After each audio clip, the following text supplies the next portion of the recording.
everybody, my name is SchillzSkilllz and welcome back to the channel. Today we've got a lot to talk about. We got Riot Games in the news, Stadia, PlayStation, Steam, and Apple all just hanging out in the news. So if you guys are interested in that, stick around. So the first topic is Riot Games forced to shut down Valorant's competitive queue, and here's why. So essentially they had a bug, and that was the main reason. There is a tweet that Valorant put out: "We're disabling the competitive queue while we work on a fix and exploit that bypasses the flash effect from agent abilities. We'll update as soon as we're back." So why this issue forced Valorant to shut down its competitive queue? As per report, the bug attracted a lot of attention after a Valorant player posted a video about this exploit. The issue allowed players to completely negate the effects of any flash ability from an ally or enemy. Players were able to do this by going to general settings during a match, scrolling down to the others category, and turning off the hide user interface in-game. Enabling this setting hid the entire interface, including minimap, agent icons, health abilities, as well as chat. Apart from that, turning on this setting also negates the flash effect. So essentially, they had a bug where one of the effects that agents can use in the game just disappeared. No flashbang, you know? And so no flashbang mean no stunning of the enemies, and no stunning of the enemy mean no advantage. And why carry said item? So instead of bricking their game, they're fixing a glitch. I think that is a super good idea. I think Riot Games has been on top of Valorant for a while now. Riot Games has had a shitty past, but they have become a better, innovative, more company. I actually just watched a video about Riot Games and Blizzard and kind of the competition they've had over the years. It was by Atrioc from a Marketing Monday. And I think Riot Games, generally from the research that I've done and from what I heard on Marketing Monday, I think a lot of what Riot Games does is a good thing. And so at the end of the day, I think this is just them fixing a bug. And it's a good start in the right direction. We always love seeing glitches get fixed. So it sucks that they can't rank up in competitive. I don't know how much longer is in this season particularly, but I think this is a good start for them. So go Valorant. Hope you guys can get into competitive again soon. Stadia is testing a new game trial system tied to achievements. Google Stadia is A/B testing a new type of game trial under its click-to-play system. Starting earlier this week, half of players accessing games from Remedy Entertainment's Control and Rebellion Development's Sniper Elite 4 are being invited to demo the game with unlimited access until they unlock certain achievements. The achievement-based trials are also locked to timers and varying lengths. Sniper Elite 4's timer, for instance, is set to 90 minutes. I think this is overall a generally good thing. I think Stadia is one of those things where it's like, okay, yeah, that's cool. Being able to trial run a game on a cloud service is great. We've seen it happen to games before in the past. A lot of games used to have like a legitimate like just demo that you downloaded. This now, because it's a cloud-based system, essentially just allows you to click on it, and then you don't have to download anything. You can just play up to a certain point through achievements, and then obviously you pay to unlock that game, and then you continue from where you left off in the in-game timer or with the achievements that you gathered.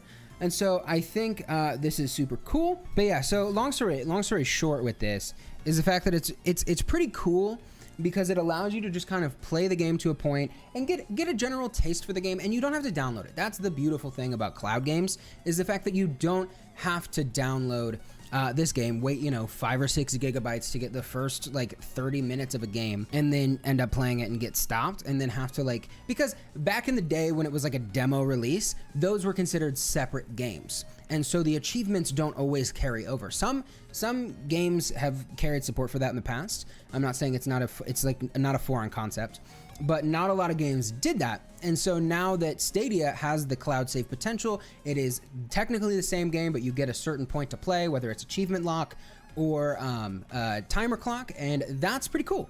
So I think overall this is a really good development. I think Stadia is taking steps to kind of better their platform, which is a good thing because we need competition. Stadia may not be the best. Google or Xbox Game Pass, still way better. PlayStation Premium Plus is pretty good as well, and then Switch Online is doing well as well. So Stadia is on its way to kind of resurge, but at the point right now, this is a cool feature, but not a selling point for Stadia in my opinion. So good on them. This is a great thing to kind of see the opportunity, almost like a Gamefly-esque thing that they just kind of picked up and integrated. So that's pretty cool, but again, not a selling point for Stadia, but good job, Stadia. This was a good move. All right, PlayStation games on PC may require a PSN account to play in the future. Everybody agrees that Sony's move to publishing some of their PlayStation exclusive titles to PC is a good thing. And so far, most of the ports have been pretty good. However, a new FAW on Sony's website about PlayStation games on PC hints at a potential PSN account linking that may be required to play PlayStation games on PC in the future. Now, so here's the thing. PSN used to be free. PSN is no longer free. So you would be paying, like Xbox Live, if you had like Xbox Game Pass or something like that, you would be paying a monthly subscription to play PlayStation games on your PC. Now, if you wanted Xbox Live services, you'd have to do that for an Xbox game anyway. So again, this is just PlayStation kind of getting to the point where the rest of the market is already at. Like PSN being free was a main selling point for the PS3. And so a lot of people bought the PS3 console because it was a free online service. Now, PSN blew and PSN was broken for pretty much the whole time of PSN's existence on the PS3. But PSN has got a lot better.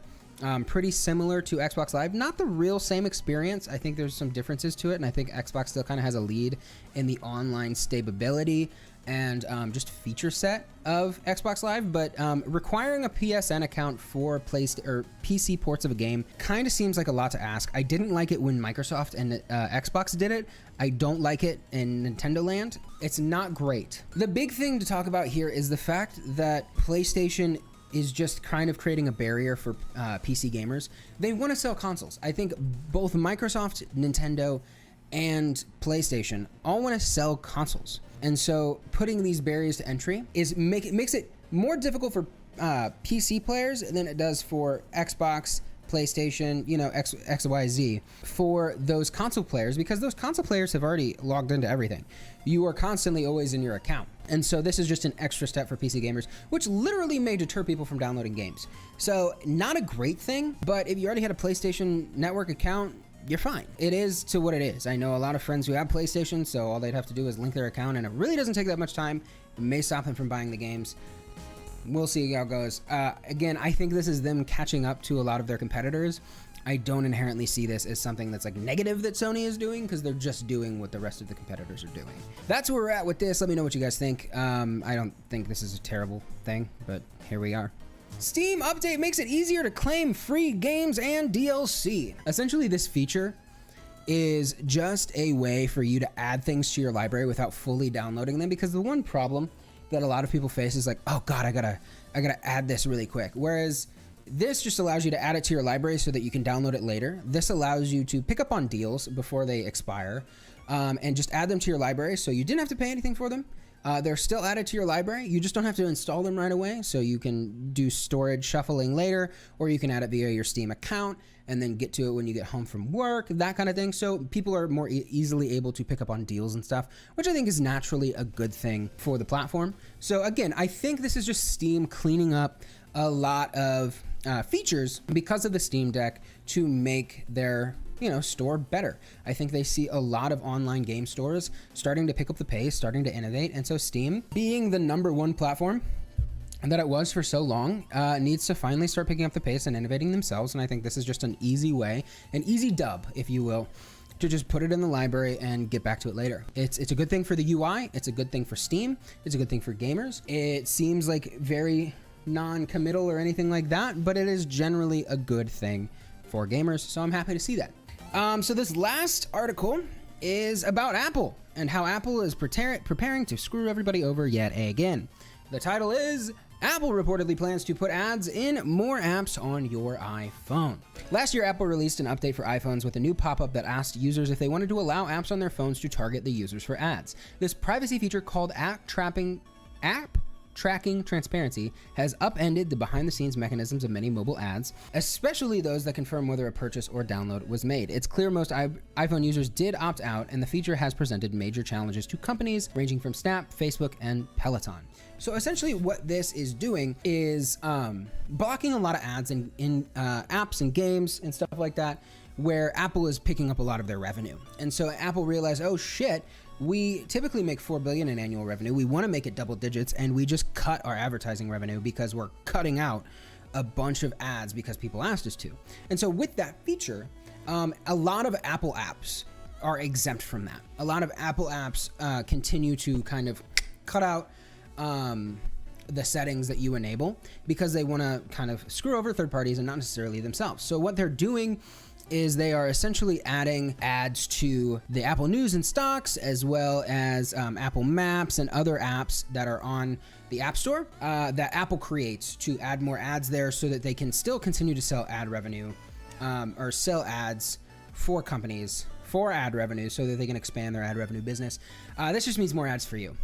Again, I made a video about Apple this week already and how shitty they have kind of been to their users for a long time. I think this is just another way for them to circumvent an idea that they said they were going to do and just kind of pivoted and said, okay, we're going to do it kind of, or with an asterisk, or X, Y, and Z. This is Apple adding more ads.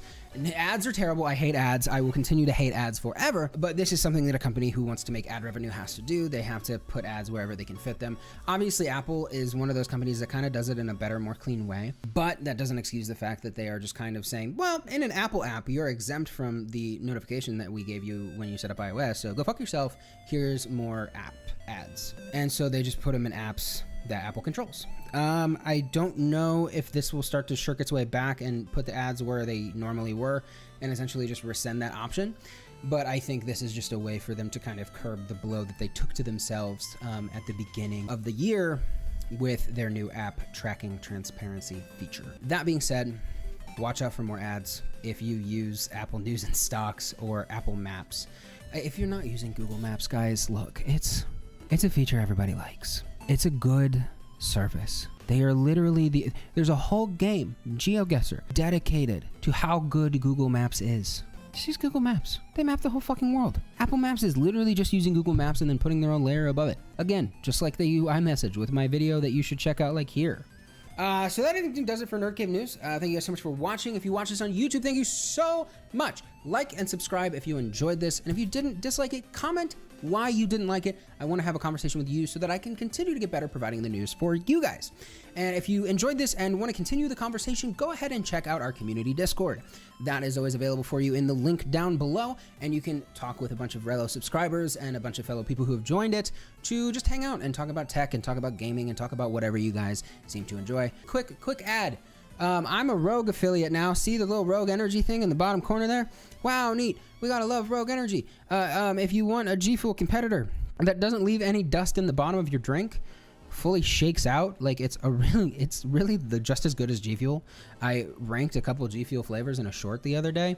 Not great. And Rogue Energy actually has a lot of really good flavors, and their powders actually fully disintegrate, which is one of the problems that I had with G Fuel, not fully disintegrating. G Fuel has had a lot of problems lately from community stuff, and so I think Rogue Energy is a good alternative. And so you guys should check it out. There is an affiliate link down below. That would really help out the channel. Thank you so much for watching, and I'll see you in the next one. Okay, bye.